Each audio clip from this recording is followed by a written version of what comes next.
Alright, yeah, I'm back with another vid. So apparently there's been some bit of an uproar about Andre Ward allegedly not being enrolled for a VADA on drug testing. Okay.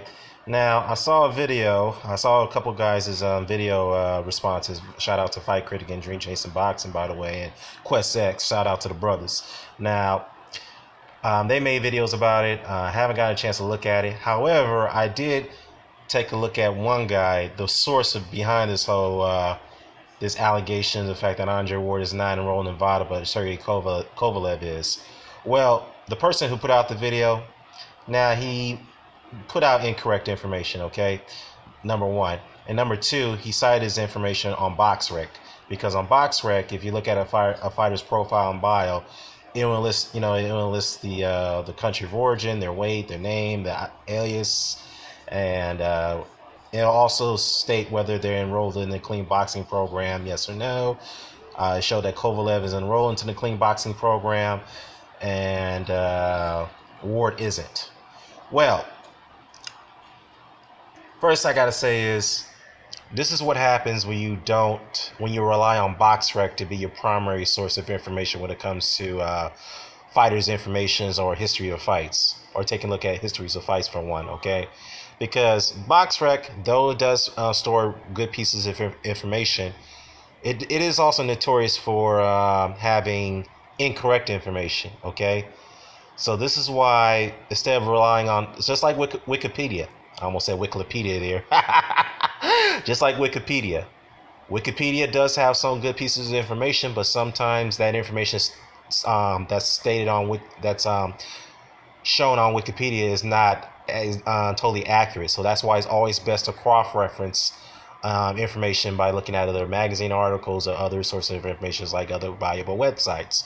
So now, again, the question is whether Andre Ward is on VADA drug testing, or he's not. The answer is yes, he is still enrolled. Okay, and the next slide I'm going to show you, I'm going to prove you why he's still enrolled. Okay, now before the slide come up, I have to say though, there's a difference between being enrolled in VADA versus being enrolled in the clean boxing program. Okay, first thing first, the clean boxing program is a program that's implemented by one sanctioning body, which is the WBC. Okay, now Kovalev is enrolled in the clean boxing program. Okay, in conjunction with VADA testing.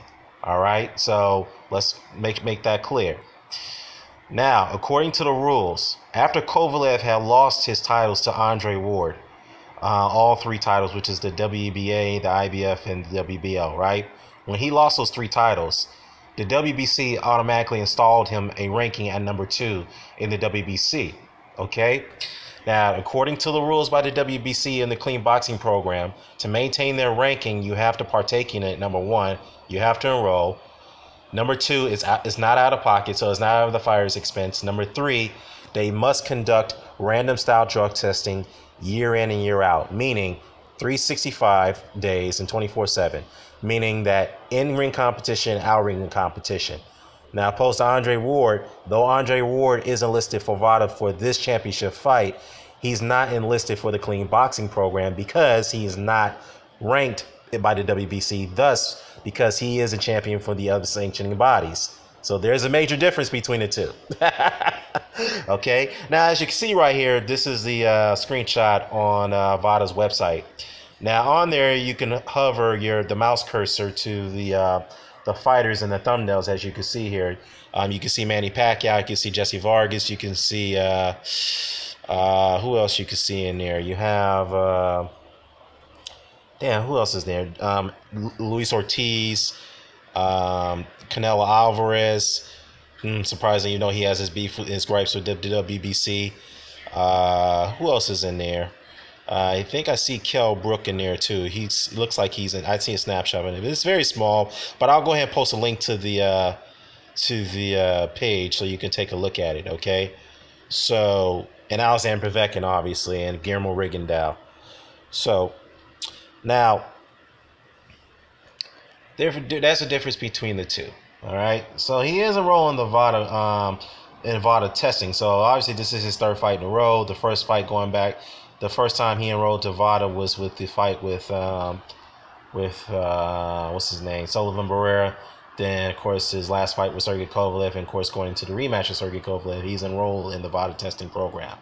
Okay, so with that said, that is that's your spiel. Now, however, some people could bring up a good point here. What about Guillermo Rigondeaux then? How come he's enrolled in the clean boxing program and not? Well, actually, no. He's not even enrolled in the clean boxing program. I'll take that back. Again, the reason being because Rigondeaux is a champion with the other sanctioned body, which is WBA, not the WBC. So again, the difference is the clean boxing program only applies to the WBC fighters and its champions, not the champions of the sanctioning bodies.